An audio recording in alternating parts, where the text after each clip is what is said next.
How to fix Instagram loading slow.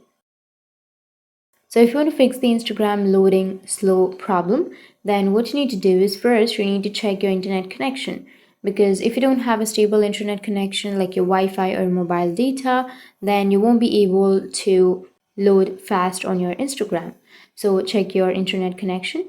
Once you check your internet connection, the next thing you need to do is simply tap and hold on to your Instagram application. Go with the app info. Once you're under the app info, you need to go with storage and cache and clear the cache. Once you've cleared your cache, you can remove that. And then you can open up your Play Store. Go with the search. Under search, you need to search for Instagram. Once you search for Instagram, if you have any updates, then you can simply go and update the application. Tap on update and update. Once you've updated, your problem will be fixed. So that's how you can fix your Instagram loading slow problem. And if you have any questions, feel free to comment below. Thanks for watching.